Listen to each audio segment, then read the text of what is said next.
vamos a descubrir las mejores casas gastronómicas y los mejores productos de nuestra región.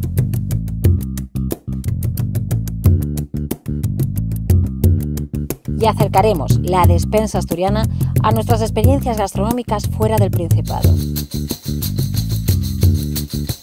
Así que ya sabes, no te quedes sin comerlo ni beberlo.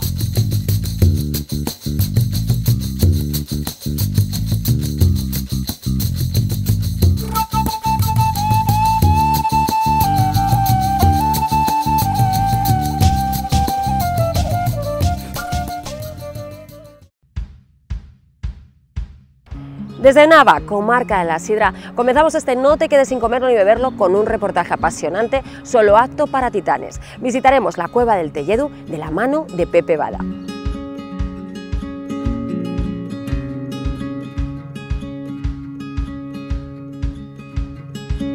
Y para todos los amantes de la sidra y aquellos que quieran tener verdadera cultura sidrera, visitaremos con Loreto el Madreñeru, que nos explicará dónde está el verdadero secreto del buen escanciado.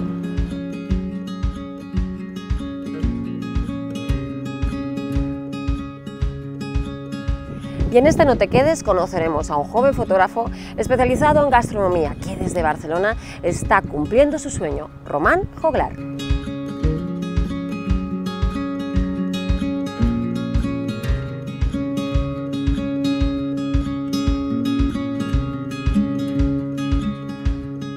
Y en este programa el producto le aporta Cárnicas Labraña, excelente calidad y muchísima tradición en su sector. Y volveremos a estar con Daniel de los Fogones de Dani, que nos cocinará su premiado cachopo.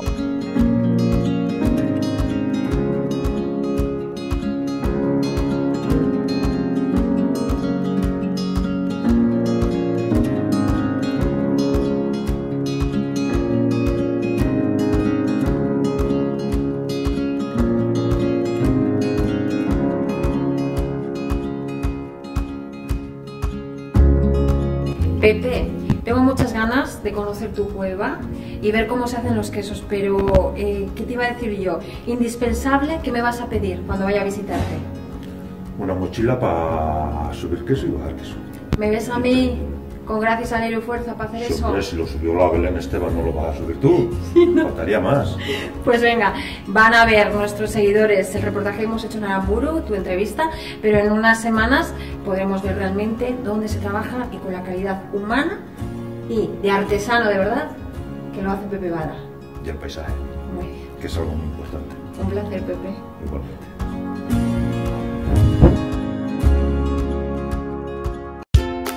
Raquel, a ti te estaba esperando yo. Hoy o sí aprendes a echar un culetín, ya lo verás.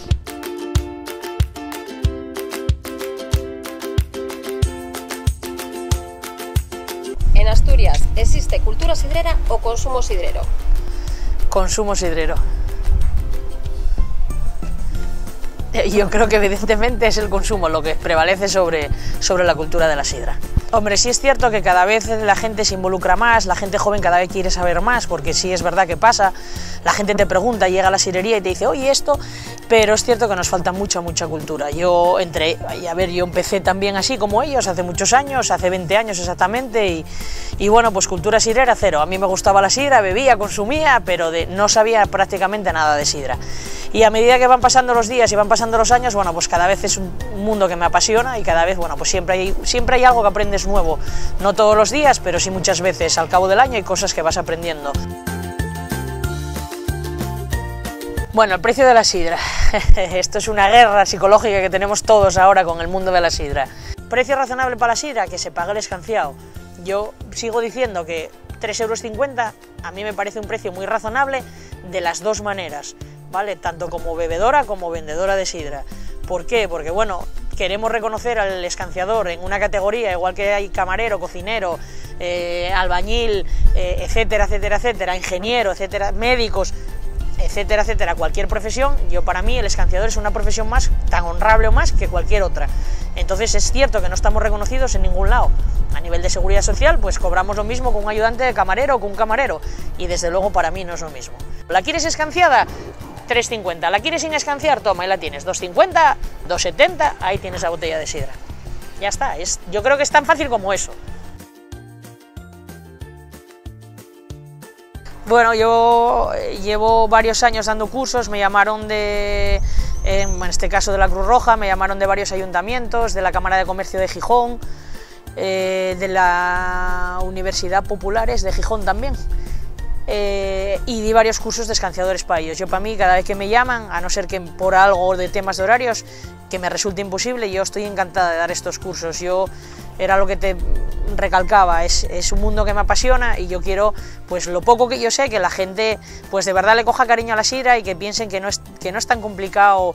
Es muy difícil formar un buen escanciador porque te lleva muchos meses hacer un gran escanciador, pero que no es tan difícil y que a la gente, cuando le explicas ciertas cosas y ciertos detalles y ciertas cosinas que se aprenden en los chigres y demás, pues la gente es verdad que le va cogiendo ese gusto y cada vez le va gustando más el mundo de la sidra. Entonces, bueno, pues yo es un poquitín lo que pido, ayuda, que nos ayuden para poder dar esos cursos, poder formar a gente, y no solo gente que quiera y necesite trabajar. Yo hay mucha gente que me dice, cuando des un curso tú avísame que yo quiero aprender a echar sidra.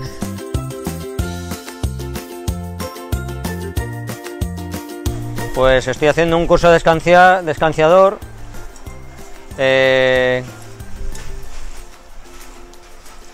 Porque, bueno, soy un gran apasionado de la sidra. Lo llevo bebiendo muchos años, llevo casi 25 años viniendo a Asturias. Ya me he establecido en Asturias hace 5 años permanentemente. Y entonces, de toda la vida, desde que descubrí Asturias, pues siempre me empezó a gustar el protocolo de la sidra, y como que me ha preocupado mucho pues un poco lo que es el escanciado bien. Entonces, de los camareros siempre he estado ojo a visor de que me la echaran bien, aunque yo no la he sabido echar nunca bien. La sidra, lo lógico, lo normal es cogerla, como lo veis así, con la toqueta hacia adelante para que el cliente vea qué sidra está bebiendo, el corcho de la botella o bien en una mano o bien en la otra, porque a la hora de cuando acabamos de echar el culete, lo lógico es que tapemos la sidra para que no le escape las propiedades que tiene, como una de ellas es el aroma y el carbónico que tiene la sidra. Y luego, bueno, pues yo ahora de manos voy a echar un culete bien, ¿vale? Luego os digo todo lo contrario de lo que no deberíamos hacer nunca, o lo que vemos muchas veces en los chigres, que a mí me da mucha rabia. El vaso de sidra se coge así, con estos dos dedos. Principalmente es por culpa de que con este dedo, a la hora de servir el culete al cliente, con este dedo retiro las gotas que derramamos cuando estamos escanciando, y así pues no intentamos no mojar ni cuando están comiendo, ni el mantel, ni al propio cliente. Y luego, bueno, pues nada, vamos a la postura tradicional. Yo la que conozco es la del decálogo del escanciador. Yo empecé a la antigua usanza, que empecé así, y no por esto está mal escanciado el culete, pero bueno, yo ahora es lo que estamos diciendo, es la costumbre y la cultura del decálogo del escanciador. El vaso se pone más o menos a la altura de la bragueta, ya digo, no pasaría nada por estar un poquitín así ladeado, no pasaría absolutamente nada. La inclinación del vaso nunca podría ser así, bueno, no se entraría la sidra, ni así, porque estaríamos echando sidra contra sidra y no es lógico. Y luego, bueno, pues estiramos el brazo intentar tenerlo siempre lo más estirado posible, sin doblar el codo, aunque tampoco pasaría nada. Hay gente que echa la sidra con el codo un poco doblado y la escancia perfectamente bien. Y luego nada, lo único que tenemos que hacer es ir girando poco a poco la muñeca para que la sidra no rompa en el borde del vaso. Y ahí tenemos un culete. Hay que cortar arriba, como voy a hacer ahora, ahí. Y esto, digamos que sería un culete bien escanciado.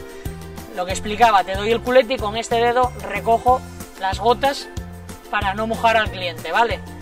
Pues una de las maneras feas que encuentras muchas veces en los bares es que el camarero tiene el vaso cogido así, con lo cual el cliente, a la hora de coger el vaso, no tiene por dónde coger el vaso. Es complicado, pero pasa algunas veces, cada vez menos, pero pasa.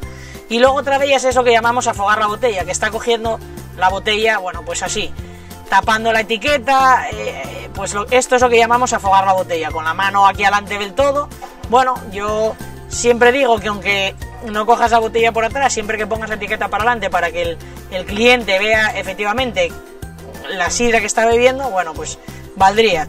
Una de las cosas muy típicas que vemos muchas veces es, fijaros ahora en el vaso, es hacer esto, y estamos echando sidra contra sidra, y luego a la hora de cortar hacemos este gesto de tirar del vaso para arriba y bajar la botella hacia abajo. Y esto se ve muchas veces, os voy a volver a hacerlo para que lo veáis entero, de lo que hace la gente de echar un culete mal al vaso y luego cortar mal, bajando botella y subiendo el vaso. Esto tenemos mucha costumbre de hacerlo.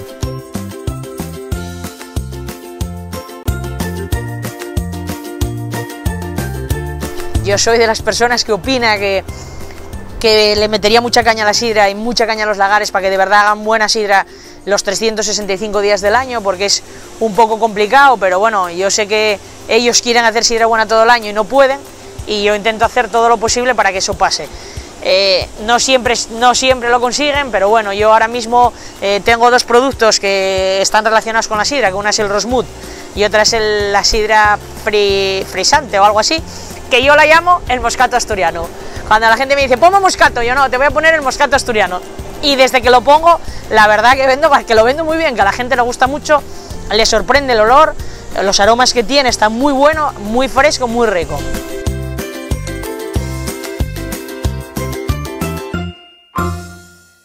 Yo es que me siento tan orgullosa de ser asturiana y de tener la sidra por bandera, que yo para mí pues sería una cosa el potenciar el turismo en Asturias, aparte de conocer toda Asturias, la gastronomía que tenemos, que es espectacular, y luego la sidra, y inculcar a la gente a que digas tú, bueno, pues una de las excursiones que podemos hacer en Asturias y tal, es una visita a varios lagares, y explicándote, porque no todos los lagares hacen la sidra de la misma manera, no todos los lagares tienen una prensa neumática, hay lagares que tienen todavía prensas tradicionales, casi tradicionales, bueno, pues enseñarles, hay lagares que tienen 5 millones de litros, y hay lagares que tienen 200.000, entonces que la gente podamos ver y conocer pues esa cultura que todos tenemos. Veo que hay poca preocupación por mantener el protocolo de la sidra. Por ejemplo, yo voy a tomar sidra con muchos asturianos a un restaurante a lo mejor a comer y no tienen paciencia a la hora de esperar a que les cancien un buen culetín. Ellos enseguida cogen el aparato y lo que quiero es beber sidra. Entonces, una sidra que te la están escanciando para de verdad degustar todo lo que es el sabor de la sidra, pues les da igual. Pediría mucha más implicación del Principado de Asturias, por supuesto, le pediría también mucha más implicación a la Escuela de Hostelería. Para mí una asignatura pendiente que creo que tenemos con ellos es que obligatorio en Asturias, yo no te voy a decir en toda España, pero en Asturias, como asturianos obligatorio tendríamos que tener una clase de sidra, no solo porque bueno, la sidra les puede dar luego en un futuro al que quiere ser cocinero, le puede dar mucho juego, con sidra se elaboran unos platos espectaculares, entonces yo creo que sería algo obligatorio estudiar un poquitín lo que es la cultura de la sidra y que la gente, cualquier persona que salga de la Escuela de Hostelería, en Asturias sobre todo, que sepan un poquitín de qué va la sidra y todo lo que conlleva el mundo de la sidra. No hace falta ser un gran experto y ingeniero en sidra, pero bueno, sí tener una cultura general sobre ella. Yo creo que en Asturias hay un gran consumo de sidra, pero yo creo que falta, a la inmensa mayoría de la gente, falta cultura de sidra. Saber distinguir una sidra de otra, saber valorar los aromas, los amargos, las propiedades que tiene la sidra. Y en cuanto al Principado, bueno, pues le pediría pues más ayuda con tipo de subvenciones, charlas, preparar a la gente para que, en fin, supiera degustar mejor lo que es la bebida asturiana. Asturias no solo sidra, es cultura, es sidra, es gastronomía, o sea, no sé, yo creo que tenemos unos paisajes muy envidiables, tenemos unas playas que mucha gente del mundo quisiese tener las playas que nosotros tenemos y no le damos valor. Vamos a Menorca, mira qué cala, mira, pero si lo tenemos en Asturias y no nos hace falta salir de aquí. Bueno, tendríamos que poner un calentador para calentar un poquitín el agua, pero tenemos muchas cosas muy bonitas que yo creo que los propios asturianos no sabemos apreciar de verdad lo bonito que es Asturias. Yo entre ellas, que viajo mucho y me dedico a ir fuera, y hay muchas cosas de Asturias que todavía no conozco.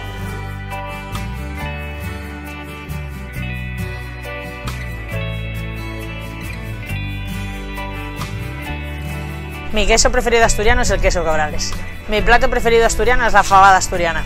Casa el Chuchu en Turón, mi chigre preferido.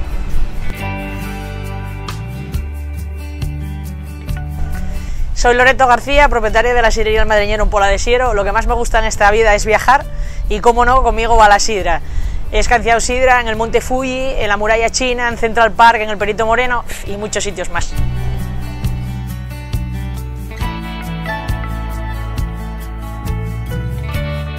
Por fin nos encontramos en Tielve y vamos a vivir una experiencia por lo menos singular. Vamos a conocer de primera mano el que para muchos es el mejor queso del mundo, en la Cueva del Telledu, el queso de Pepe Bada.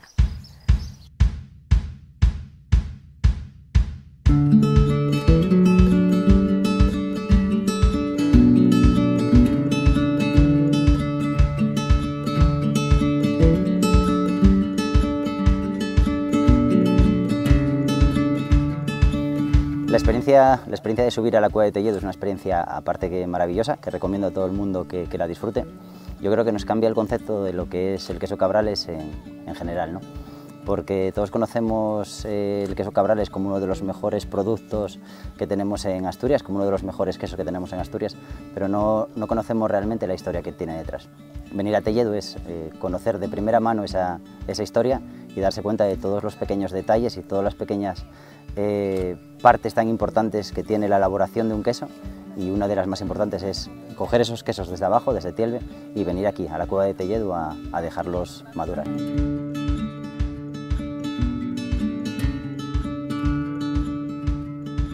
No sé, alguien me engañó subir hasta aquí porque el trabajo que me costó venir hasta aquí, no, bueno, yo estoy asustado de cómo es el proceso de fabricación de queso Cabrales. No pensaba que era, bueno, veías por la tele lo que son las cuevas y demás, pero bueno, el trabajo y esfuerzo de venir a traer quesos hasta aquí, andando, con los quesos a Yombu y venir hasta acá, bueno, el queso me parece regalado, solamente por el esfuerzo y el trabajo que esta gente hace por el queso Cabrales. Que es yo creo que en ninguna parte del mundo pues, que hagan este tipo de quesos así de tal manera artesanal.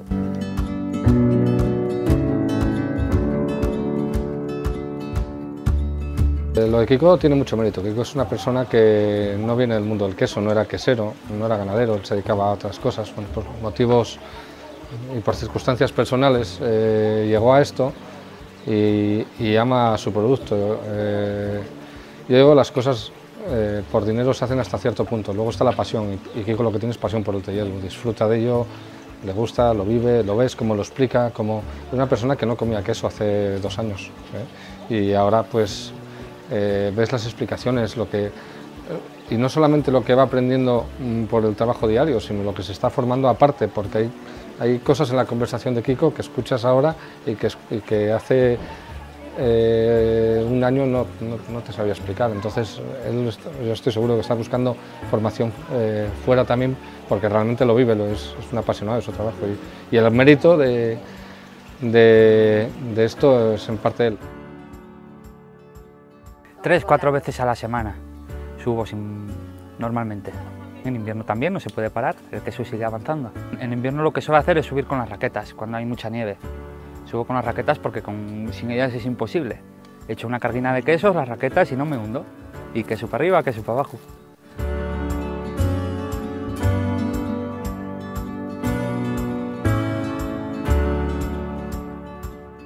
Bueno, pues hoy vivimos, yo lo que os quería era que realmente valorarais el esfuerzo y el trabajo que hace esta gente por conseguir un producto que es único y recuperando tradiciones ancestrales que se habían perdido. Pepe lo que hizo fue una recuperación de la elaboración del queso en las cuevas de montaña del puerto.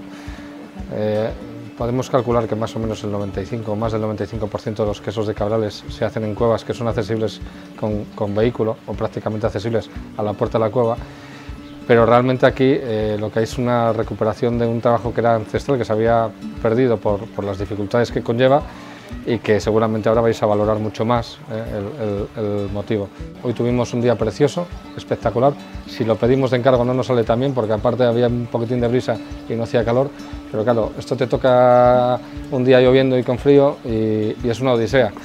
Cosa que también nos hace tener que valorar mucho más el producto. O sea, hoy todos muy guapos, pero no nos imaginamos cómo tiene que sufrir esta gente en enero, febrero, noviembre, diciembre, subiendo al Telledu, con raquetas, con nieve, con el peso, es para quitarse el sombrero. Más que un trabajo es bueno, una forma de tener mi vida, mi tranquilidad, venir aquí todos los días, aprender cómo se llaman todas las flores, ver todos los pájaros que veo por ahí, darle 2 voces a las cabras, hablar con los pastores, con los montañeros. Esto es vida.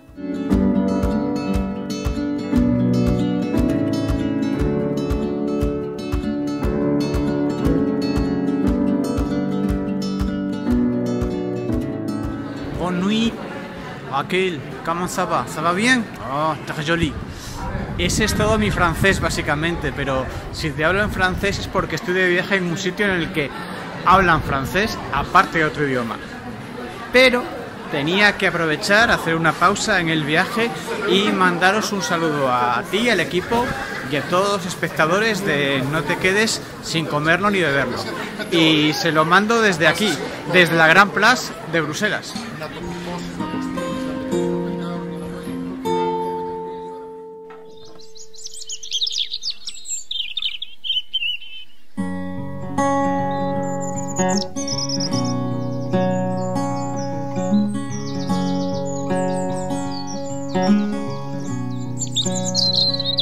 Cuando se me mete algo en la cabeza, empiezo ahí una cosa hasta que no paro. Y eso, a los 16 ya sabía que me quería dedicar a la cocina. Y entonces nada, empecé a trabajar en algún sitio para ver si me gustaba. Luego a los 18 ya entré en la Escuela de Hostelería de Gijón.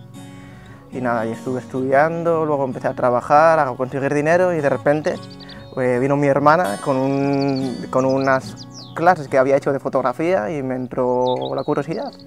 Y a partir de ahí me compré la cámara, decía, hostia, esto me gusta más, ¿no?, que la cocina, menos duro. Y nada, voy a probar a ver si puedo mezclar cocina con fotografía. Ahora mismo estoy, trabajando por mi cuenta, pero aparte estoy con un fotógrafo así de packaging que, trabaja así para multinacionales y, estoy aprendiendo ahí muchísimo. Y eso, ahí cada trabajo es diferente, ¿no? Y encontramos cómo elaborar un producto que quede de cara a la fotografía mucho mejor y eso, que tenga un aspecto natural. Usar técnicas así un poco, por decirlo de alguna manera, enrevesadas, pero que al final al ojo del público, del cliente cuando lo vea, que se vea todo súper natural y muy apetecible. El que más me gusta fue unos panes que hice un panadero que se llama Daniel Jordà, que para mí es de los mejores panaderos que hay en España y lo bueno que tiene que son panes muy creativos, o sea, tan pronto se te saca un pan con forma sandía y sabor de sandía, o te saca una coca de color verde, o sea, todo lo que se le viene a la cabeza lo traspasa a los panes.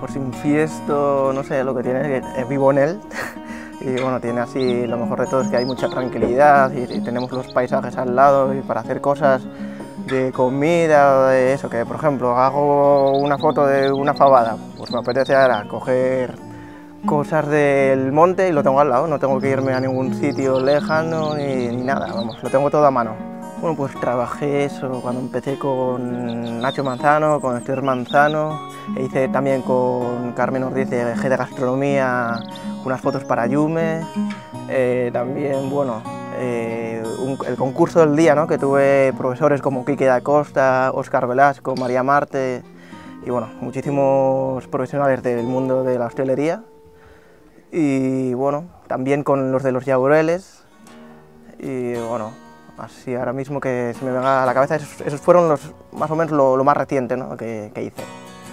Pues los Jaureles, aquí donde estamos, aquí lo mejor es la comida, pero luego si ves el paisaje que tiene ya, la comida como que se potencia mucho más y sobre todo también el trato, que está muy guay, ¿no? O sea, no es el típico restaurante así demasiado formal, sino que es formal, pero aparte es como cercanos, ¿no?, que parece que no, pero eso es algo complicado de lograr.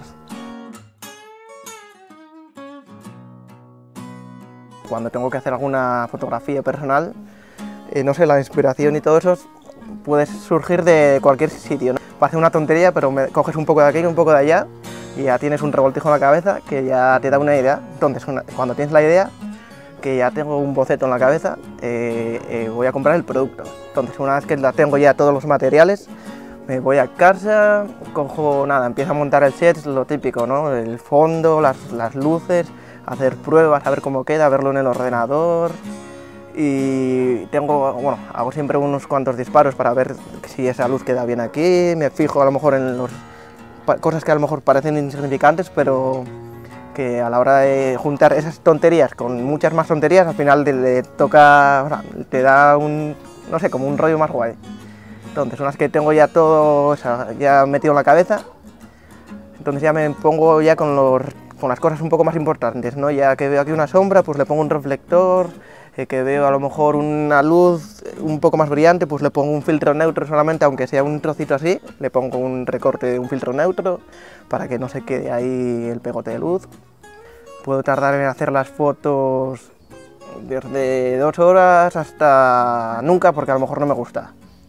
Después, cuando me pongo a retocarlas, que es al final, pues entonces ahí ya sí que hay que trazarlo, hay que retocar por zonas los ingredientes y luego juntarlos, que eso, a la hora de juntarlos, como no tengas ya bien en la cabeza y hayas fotografiado bien las fotos de por sí, no sirve para nada.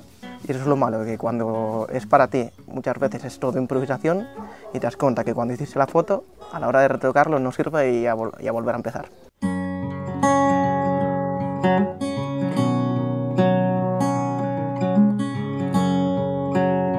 Bueno, pues la diferencia entre la fotografía, a lo mejor de moda, con la de gastronomía, es eso, el saber cada producto, cómo tratarlo, ¿no? Cómo saber cuál es el punto, por ejemplo, dependiendo si es carne, saber cuál es el tipo de corte que tienes que hacer, tener en cuenta cómo se va a oxidar a la hora de cortarlo, la temperatura que tienes que mantenerlo para que a lo mejor mantenga las cualidades, el color y demás.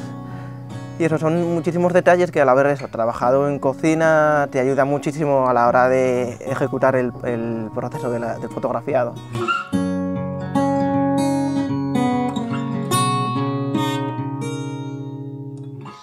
Asturias se vende muy mal. O sea, tenemos de los mejores productos, paisajes, o sea, lo tenemos todo. Lo único que somos muy de reírnos de nosotros mismos y no queremos venderlo. O sea, no sé si es que no nos queremos vender o que no sabemos. Porque igual es una mezcla de las dos. Pero eso, yo creo que para empezar a vendernos y tal sería saber valorar lo que tenemos y sobre todo querer destacar un poco más, tener un poco de garra, o sea, un poco de querer tener prestigio, vamos, así un poco como los deportistas, ¿no? Que quieren ganar y quieren hacerlo todo lo perfecto, pues eso, yo creo que es lo que le falta a Asturias, tener un poco de garra, de querer hacer las cosas mejor.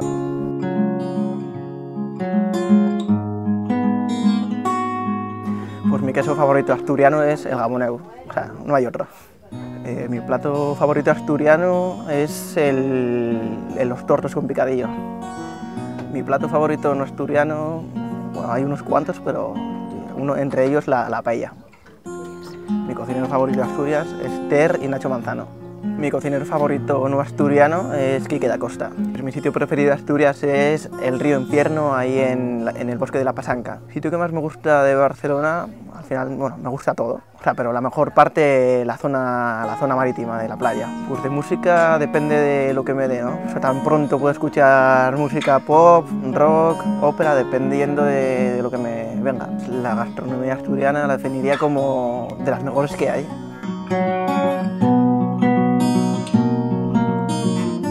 Soy Román Joglar y soy fotógrafo y estilista de gastronomía. Y nada, lo que más me gusta, además de la fotografía, es el tenis y comer, sobre todo comer de calidad.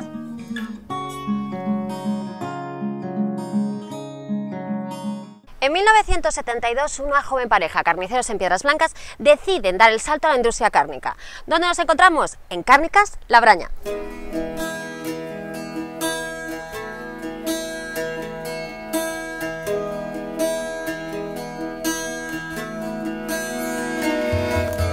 La historia de esta empresa empieza con un joven matrimonio, Ramón y Maribel, en 1972, creando carnicerías en la zona de Piedras Blancas, y en el año 90, creando una industria cárnica por exigencias de los servicios de sanidad y por el alto volumen de productividad que tenían en las carnicerías. Y bueno, pues hoy contamos con una plantilla de más de 30 trabajadores situada en el pueblo de Labraña y que trabajamos bajo el nombre de Cárnicas Labraña. Bueno, pues la filosofía de nuestra empresa siempre es trabajar un producto de manera tradicional, añadiendo los mínimos aditivos posibles y que va dirigida a un consumidor que busca calidad con un precio justo. En los últimos años hemos crecido, procuramos crecer siempre con cabeza y buscamos sí atender a todos los canales de distribución, pero sin perder lo de antes, lo tradicional, lo que nos han enseñado nuestros abuelos con las matanzas, compartir esos momentos en los que se juntaban los vecinos y se probaba luego el picadillo, y buscamos y mantenemos lo tradicional, porque nos gusta que el embutido nos recuerde eso de antes, ¿no? Es eso que buscamos de nuestras casas, de los pueblos, de los abuelos, cuando vamos, y ese olor, cuando se hace esa matanza, y esos buenos momentos que hemos compartido. En Cárnicas Labraña nuestros principales puntos de venta son grandes superficies a nivel nacional. También trabajamos con grupos de colectividades, hospitales, geriátricos, guarderías, colegios, y también con todo el canal Oreca también a nivel nacional. Nuestro producto estrella es el embutido asturiano típico, chorizo extra, morcilla, lacón, panceta, pero sí es verdad de que últimamente hemos evolucionado algo y nos hemos dirigido hacia el campo de los cocidos, y tenemos actualmente un producto que es el lacón cocido ahumado tradicionalmente, que es un producto que nos está haciendo destacar sobre nuestra competencia. El inicio de mis padres, como bien he dicho, son las carnicerías. Entonces también actualmente tenemos una sala de despiece. En nuestras salas de despiece elaboramos distintos tipos de productos. Todos ellos son sin gluten. Tenemos o diferenciamos dos líneas de producción, la sala de frescos y la de elaboración. La sala de frescos tenemos ternera, porcino, avícola y otras carnes como puede ser cordero, conejos, etc. Hacemos el despiece de todas ellas. También tenemos productos frescos elaborados, como son la hamburguesa, albóndigas, salchichas, y productos frescos cocidos, fiambre de lomo, chuleta sajonia, callos y por supuesto nuestro lacón cocido. Nos encontramos en la sala de fabricación, donde ahora mismo estamos elaborando chorizo extra asturiano. Estamos en el turno de la mañana y bueno, como podéis ver, en aquella zona es donde se embute el producto, con tripa natural siempre, de cerdo en este caso, para este producto. Luego pasa por esta máquina, que es una atadora automática, y ahí están realizando lo que es el grapado del embutido, donde se configura el número de chorizos que lleva cada riestra. Posteriormente se cuelgan en los carros, que pasarán a una cocina tradicional ahumada con leña de roble.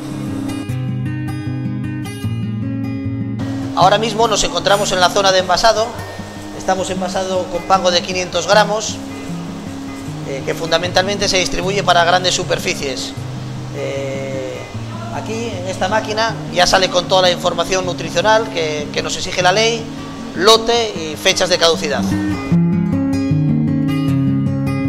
Ahora mismo nos encontramos en la zona de envasado. Se están elaborando y envasando al vacío lacón cocido, que es uno de los productos que mejores resultados nos están dando, pues en el mercado no hay un producto con las mismas características y elaborado tan artesanalmente.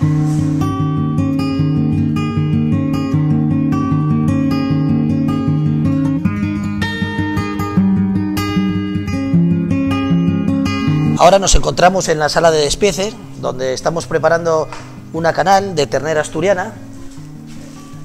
Este es el certificado que avala que esta canal está certificada, y están procediendo al deshuese de un ternero que mañana mismo se entrega a un cliente. Ahora mismo nos encontramos aquí ante un pequeño bodegón que hemos hecho para mostraros los productos que fabricamos. Destacar que todos nuestros envases ya disponen, como exige la legislación, de toda la información nutricional, el valor energético, grasas, hidratos de carbono, proteína, sal. También nombrar que todos nuestros productos no tienen gluten y no tienen lactosa, como bien está indicado, y que cada uno de ellos va con una fecha de caducidad que está testada con análisis de vida útil, que se llaman, y un lote. Este lote proviene de la fecha de de producción que tenemos desde que nos llegan los magros para elaborar el embutido o hacer el salazón hasta el punto final. Toda la carne que nosotros comercializamos de ternera asturiana es comprada por personal de la empresa, con lo cual sabemos toda la procedencia, alimentación y el cuidado que se tiene con estos animales. Y eso en el punto final de su elaboración se nota.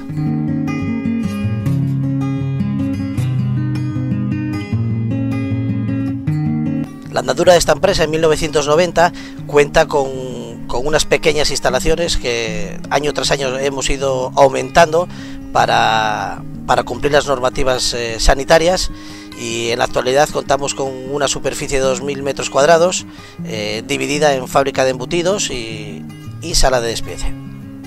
Este crecimiento nos conlleva, bueno, pues a unas normas de seguridad y de calidad que es precisamente uno de los puntos básicos que queremos desarrollar en este 2017. Es un hito que tenemos establecido. Seguimos y hemos implantado un sistema de calidad acorde a las normativas y a la legislación seguridad alimentaria, ¿vale? Trabajamos con el asesoramiento de ASINCAR, la Asociación de Industrias Cárnicas del Principado de Asturias, y también trabajan con nosotros Eurolab. Es un grupo empresarial expertos en seguridad sanitaria y alimentaria. Para ello hacemos auditorías internas, ¿vale? Y nos hacen análisis en los laboratorios de nuestros productos, tanto ternera como productos elaborados. ¿Qué se analiza? Bueno, pues analizamos todo el tema de bacterias, analizamos la vida útil de los productos, los alérgenos, tan importante hoy en día con todo el tema del gluten y demás alergias que están saliendo cada poco. ¿Qué buscamos? Buscamos ofrecer productos de la mejor calidad y corregir todos aquellos problemas que vayan surgiendo día a día. Una empresa que crece tiene incidencias. Desde el Departamento de Calidad buscamos solucionar esas incidencias y, evidentemente, intentar que no se repitan. Los asturianos muchas veces no nos creemos ni nosotros mismos lo que hacemos y la calidad que podemos llegar a fabricar. Pensamos que fuera de Asturias la gente fabrica de otra manera, mucho más profesionalizadamente, y no es verdad. El producto asturiano tiene muchísima calidad y así es que nuestra propia marca pues está muy reconocida afuera y es un mercado muy importante para nosotros. Para potenciar el producto asturiano fuera de las fronteras haría falta unas ayudas y unos canales estatales para poder comercializarlo. La pequeña industria es muy difícil que pueda pegar el salto fuera sin tener una ayuda de la comunidad. Acepto el reto de no te quedes sin comerlo ni beberlo, de que un cocinero o cocinera pruebe nuestros productos y así vea la calidad que tienen. Mi embutido preferido asturiano, sin lugar a duda, es un buen chorizo realizado con cerdo y vacuno. Mi embutido preferido asturiano, el chorizo. Me encanta. Mi plato preferido asturiano es el cachopo. Me quedaría con la fabada, sin lugar a dudas, sobre todo la que prepara mi madre. Mi lugar preferido en Asturias, sin ninguna duda, es Luanco, la zona del Cabo de Peñas. Mi lugar favorito, tengo muy buenos recuerdos de la zona de Villallón, concretamente de un pueblecito que se llama Busmente. Soy Diego García, segunda generación de Cárnicas La Braña, y lo que más me gusta es segar el prado delante de casa y comerme una buena chuleta de ternera asturiana. Soy Ana Santiago, responsable de calidad de Cárnicas La Braña, y lo que más me gusta es viajar.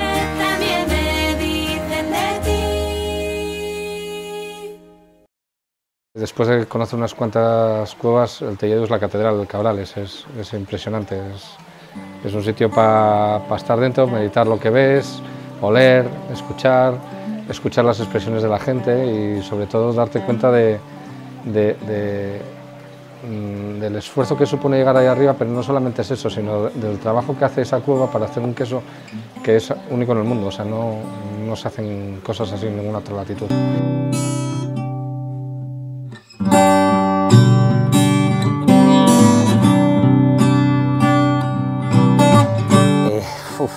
complicado definir a Pepe.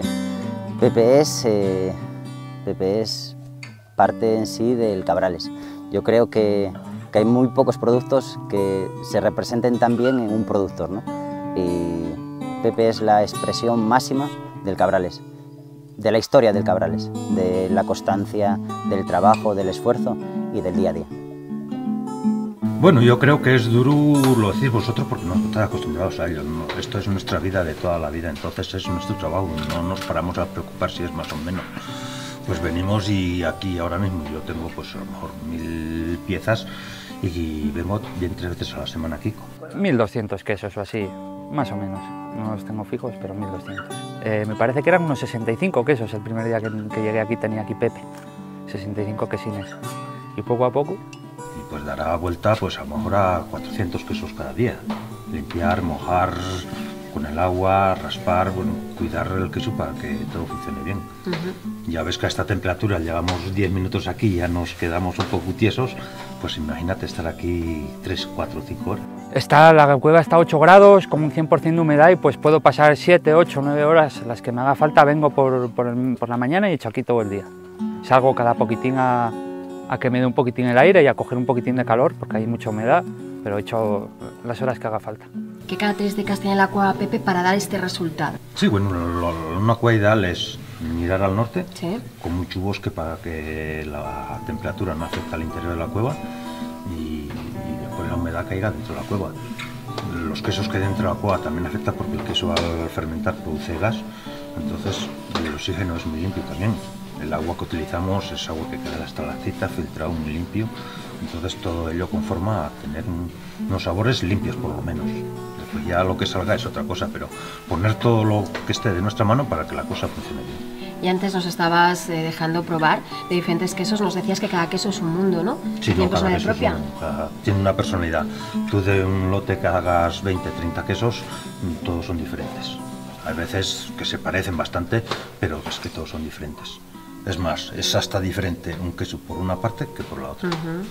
Es que no sé qué decirte de los quesos, porque vosotros entrasteis ahora y visteis un queso, para mí es mi vida. Lo que intento explicar con la visita a la cueva es que el queso no es simplemente queso, lleva muchas cosas detrás, mucho amor, mucho cariño y mucho esfuerzo. El esfuerzo lo pongo lo último porque es lo que menos me pesa. Cuéntanos un poco, ¿quién descubrió esta cueva? No, en esta cueva se descubrió un pastor que estaba por aquí, que venía a otra cueva que tenía aquí, encontró una piedra y entró por ella y salió a esta cueva. Cuando descubrió el Telledo, un vecino como que se reía un poquitín de él, le dio rabia, descubrió otra y no quiso decir dónde estaba para que nadie se riera de él.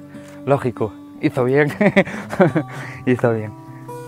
Pero nada, aquí hay 3 cuevas, esta del Telledo es la más grande, la más cómoda, la que mejor entrada tiene. Pero antiguamente, hasta el año 69, trabajaba en otra cueva que hay aquí al lado. Y el señor ese que encontró esa cueva, encontró también esta, se metió por un agujero y encontró esta cueva y se pasaron para aquí todos, porque es mucho más cómoda. Es la mejor para dar quesos en la zona, ¿eso viste? Es muy buena, ahí la mejor es lo que pasa que el trabajo que hay que hacer con el queso hay que hacerlo. Si tú en una cueva buena metes el queso y lo olvidas, se pierde. Y si en una mala lo metes y lo cuidas bien, puedes sacar también un buen producto. Yo lo defino como un queso Cabrales hecho con cariño, con el cariño de traerlo como lo acabamos de traer en una mochila desde abajo, con el cariño de cuidarlo en la cueva y con el cariño de dejarlo el tiempo que sea necesario para que esté en su mejor momento. Mañana nos va a doler hasta las uñas, pero hoy lo estamos pasando de cine y estamos disfrutando y yo creo que es algo que habría que darlo a conocer más. Es fácil dar a conocer el producto, es difícil contar la historia y transmitirla, y la mejor manera es esta. El queso y la sidra siempre fueron de la mano, pero más aún ahora todavía que antes, que es algo que son productos que tanto es estandarte de Asturias y tanto el queso como la sidra, como de diferentes productos que tenemos aquí, que se valora, como dije antes, que se valora más fuera que dentro de lo que tenemos aquí mismo. La sidra en Estados Unidos lleva haciéndose desde hace ya un par de siglos, más o menos, cuando los americanos ya piden la independencia de Estados Unidos, y ellos valoran mucho nuestra sidra debido a que es una sidra artesanal. Ellos ahí las sidras no son muy artesanales, son más bien industriales, y ellos el sabor que ellos llaman salvaje de nuestra sidra, el sabor ellos lo llaman funky. Nuestra sidra pues les está gustando mucho, pero como te digo, bueno, a ellos les gusta probar cosas nuevas y bueno, poco a poco vamos introduciendo allí.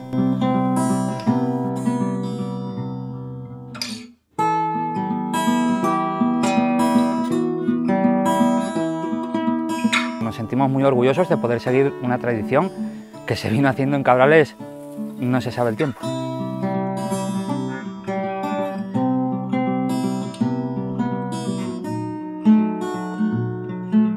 Tradición y pasión, y amor por lo que hacemos. No es un queso, si fuera un queso simplemente no sería el Telledo. Pues Pepe, lo dicho, un auténtico placer estar aquí contigo. Pues para mí igualmente que lo divulgues por ahí. Muy bien. Y que se conozca. Eso está hecho.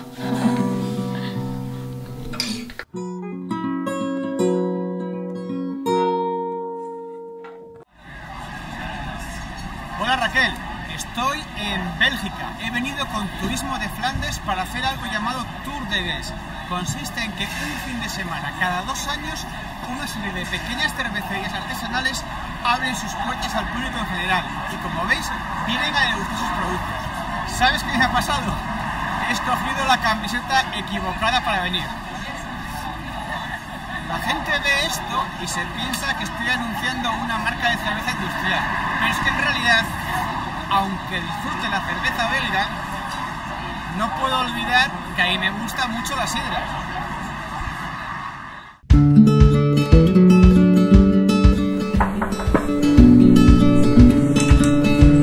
Hombre, hola Raquel, ¿qué tal? Te estaba esperando. Te voy a enseñar todos los secretos del cachopo que hacemos aquí en los fogones de Dani, que va a la plancha sin rebozar.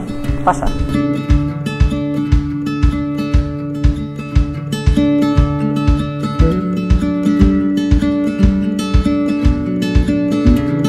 Bueno, pues ahora, como estáis buscando los mejores cachopos por Asturias, os voy a mostrar el nuestro, que hacemos en los fogones de Dani. Es una ternera asturiana de los valles, como podemos ver aquí ya los tenemos los filetes preparados, abiertos en libro. Nos vamos, lo que se dice, a espalmar un poco, sacamos un poquito. Y lo curioso de nuestro cachopo, y que hemos ganado el campeonato actual de Castrillón, de momento este es el mejor cachopo que puedes comer en Castrillón, lo hacemos a la plancha, sin rebozado. Es un cachopo donde aprecias más los sabores. Los sabores y el producto que te estamos dando. Ahora lo veréis. Y es muy sencillo y muy rápido de hacer. En nuestro caso lo hacemos con cecina, queso ahumado de Pría y cebolla caramelizada. Para ello ya tenemos la plancha bien caliente, ¿sí? Le echamos un chorrín de aceite y echamos el filete así, junto, sin miedo. Y es lo que se dice marcar, por un lado y por otro, así. Nada, 10 segundinos. Aquí siempre mantenemos todo el año la misma calidad de carne, puesto que las vacas siempre están pastando en los mismos prados, en Pola de Allande. Como os digo, es una asturiana de los valles. Ahora le daremos la vuelta por el lado donde haya tocado con la plancha y empezaremos a colocar el relleno, que empezamos con la cecina. La cecina ha de estar curada. Una cecina de estas tiernonas no es lo mismo. Aparte que os pelearíais con el cachopo para poder romperlo. Ahora vamos a echarle la cebolla caramelizada. Bien, pero tampoco sin abusar, va a dar un toque muy dulce, sino al cachopo. Y ahora lo cubrimos con el queso ahumado de Pría. Así. Tapamos el cachopo. Lo prensamos bien por los lados para que no se nos desparrame y es cuando le metemos el punto de sal. Por ahí y por aquí. Le echamos otra pingalata más de aceite y a la plancha. Y ahora sí, aquí lo vamos a dejar un pelín más de tiempo. Bueno, ¿veis? Ya les hemos dado, ya vemos cómo empieza a fundirse ya el queso. Y bueno, luego ya aquí al gusto de cada uno, como le guste la carne. Yo aconsejo no comerla muy pasada. Y ya está, ya tendríamos el cachopo hecho.